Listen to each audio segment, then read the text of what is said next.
And today's candle, which happens to be a pink candle, I'll come back to why at the end. Today's candle, which happens to be the pink candle, is the candle on the third Sunday of Advent when we stop and think about someone called John the Baptist. But whenever we light these candles, we're stopping and thinking about someone because Jesus is coming. Because Jesus is coming. In today's Gospel, John the Baptist, whom we hear about, started to speak. And people became really excited about going out to find him. And that was a bit of a journey, because like the Old Testament prophets, John the Baptist was out in the desert, as it happens, by the River Jordan, where he was in a convenient location to baptize people. And that was a big part of his ministry. Come and be dipped in the water and be made clean from sin. That's the point of John's baptism. But they were also very keen to hear what John was saying. They were wondering who John was, and whether he might be the person who was coming to save God's people from everything that stopped them from being God's people. Again, John knew that Jesus was coming, not John, but the people were a bit confused. And we're given some words today in our Gospel about John the Baptist and the things he said according to the Gospel of Luke, which we're now reading in our new Christian year. The people became excited after John had spoken to them. And what does he say? Well, have a look at your sheets. It's about sharing. It's about sharing. What does John call the people to share, if they can? So someone's saying coat. If you have more than one coat, why don't you share one of them with someone who doesn't have a coat? And what's the other thing?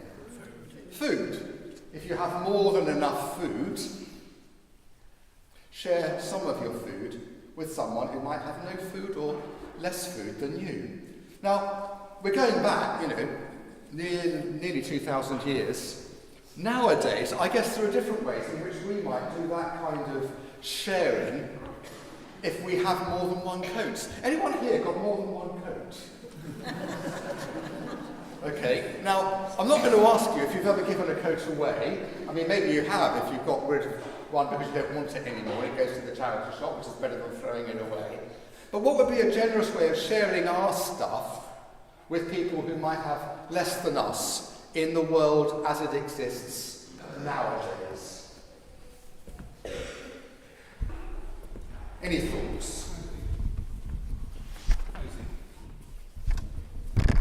Housing. Now, I remember actually when we had the Ukrainian refugees and we knew they were coming to our town, some people stepped forward and they offered to share their homes with people who suddenly were bereft of them.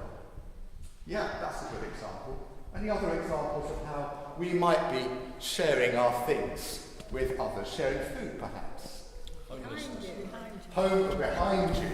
Someone said homelessness, but I'm thinking of food specifically. Yeah, giving to people.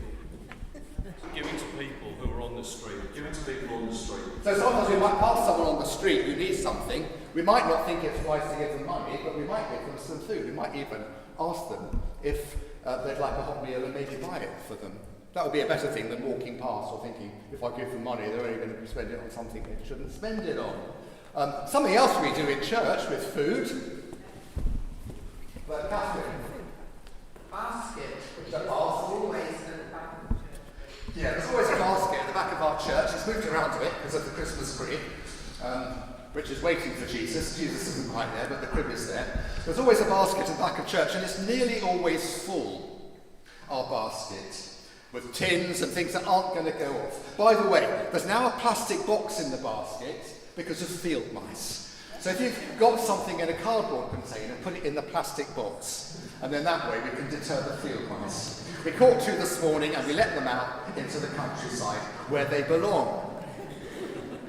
Because I don't think the intention was to share the food with the field mice, but I guess that's another way of sharing. I guess another way of sharing is giving to charity.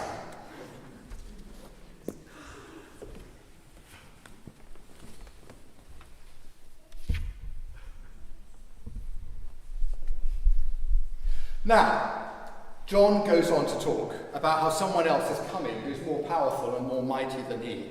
Someone else, Jesus, is coming to save us. But then he goes on to draw another analogy, something to do with a fork. Was anyone paying attention? What kind of fork? Was it a threshing fork? Absolutely. Now, does anyone know what a threshing fork is? Shall I tell you? Oh, Judy at the back. I've not got the microphone anymore.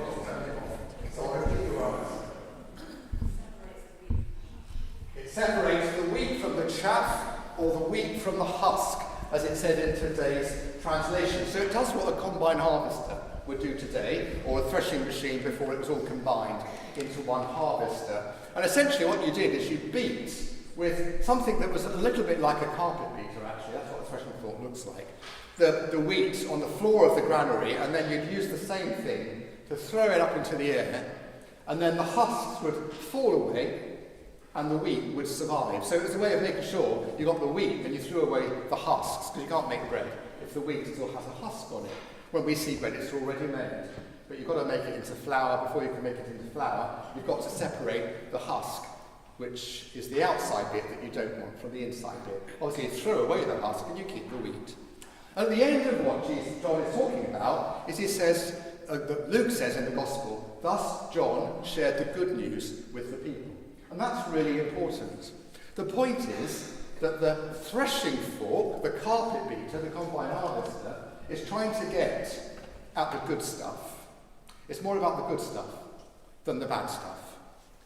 And we know that we're more like the good stuff if our religion actually bears fruit. And that's what John was talking about. If you look up the whole Gospel, he goes to give some more examples about tax collectors and soldiers and whatever. We have a shorter version today, and it's a good chance for us to think about whether we're bearing fruit of our Christian faith by sharing what we have when we have it.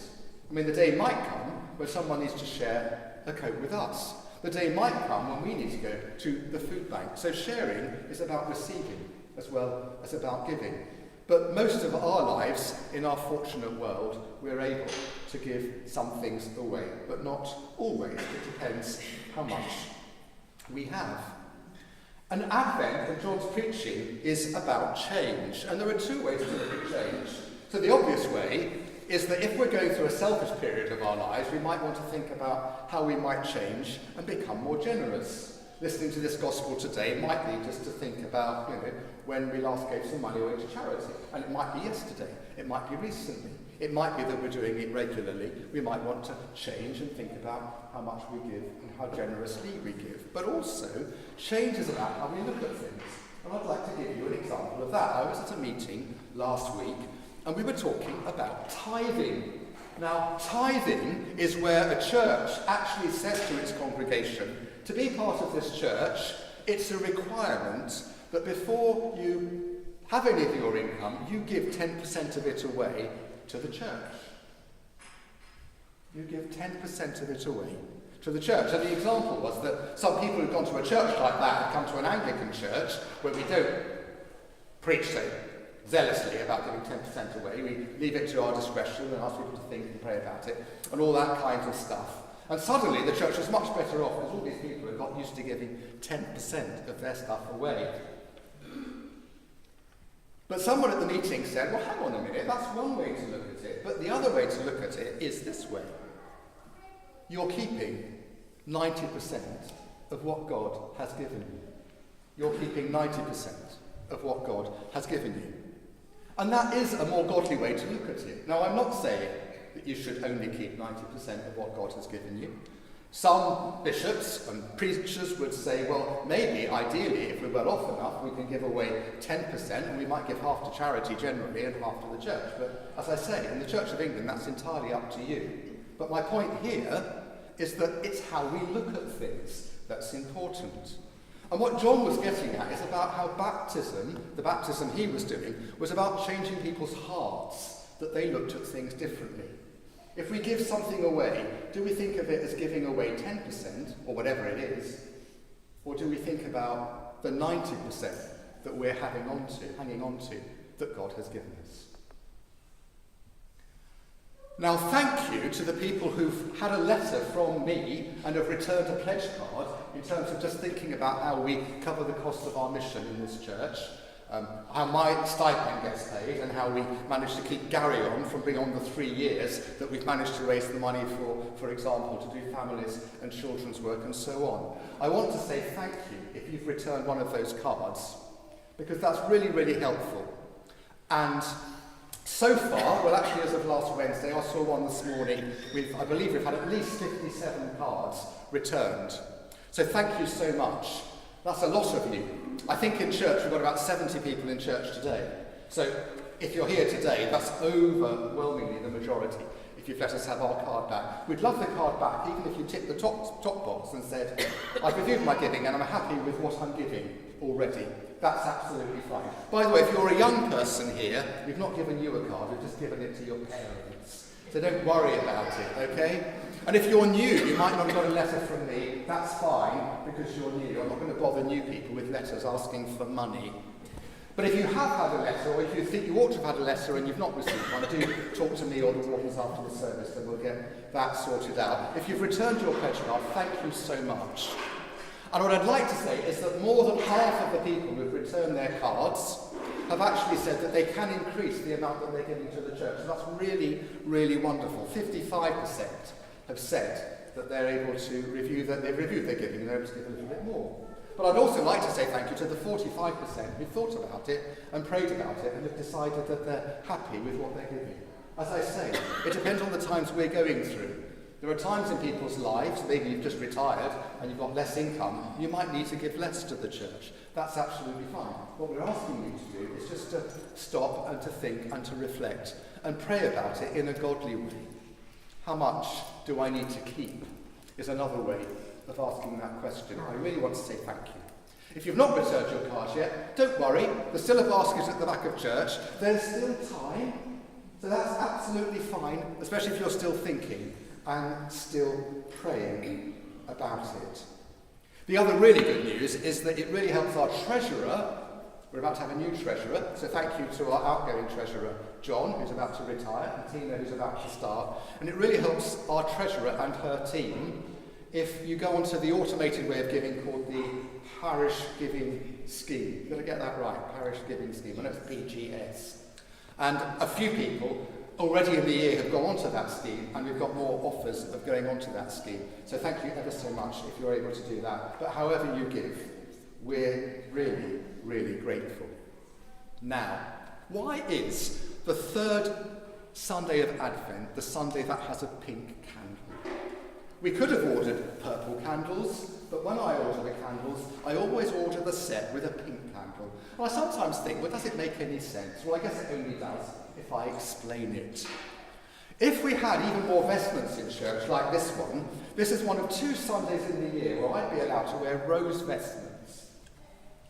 There's a Sunday in Lent and a Sunday in Advent when I'd be allowed to wear rose vestments. Wow.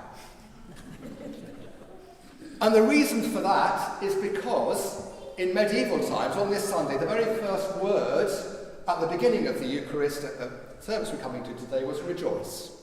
Rejoice. In our epistle today, we had it. In the epistle, was it Philippians? In our translation today, it says be glad, but rejoice, be glad. And because of that, there was a little break in Advent. People could just stop and think and be a bit more joyful. Now, I'm not going to ask anybody to buy rose vestments for this church. Having a chasuble that you only wear 2 Sundays a year is not a good use of the church's money. Buying a pink Advent candle doesn't cost any more than buying 4 purple Advent candles. So that's the way we keep it. And we don't keep it in Lent except by keeping Mothering Sunday, because that's the Sunday in which we rejoice in the middle of Lent. Today is called Gaudete Sunday. In Lent it's called Laudate Sunday, but that's the detail. A time to stop and rejoice, and to remind us that at the end of John's words recorded in Luke's Gospel, Luke says that he came to proclaim good news to the people. Good news because we are the ones that we know need to be saved. Good news because we know that we can never do enough to respond to God's love, but that God's love overwhelms us in its generosity. And if ever we feel a little bit stingy, a little bit neglectful, or a little bit depressed, what we need to do is remember that as well as our material things, which most of us rejoice in, even in this country, God gives us spiritual gifts as well. And let's stop now and give thanks for the coming of Jesus and pray for those spiritual gifts.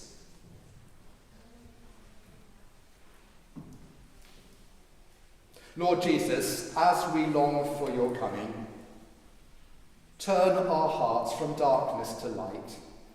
Fill our souls with joy and with gladness, and increase in us your spiritual gifts of faith and hope and love.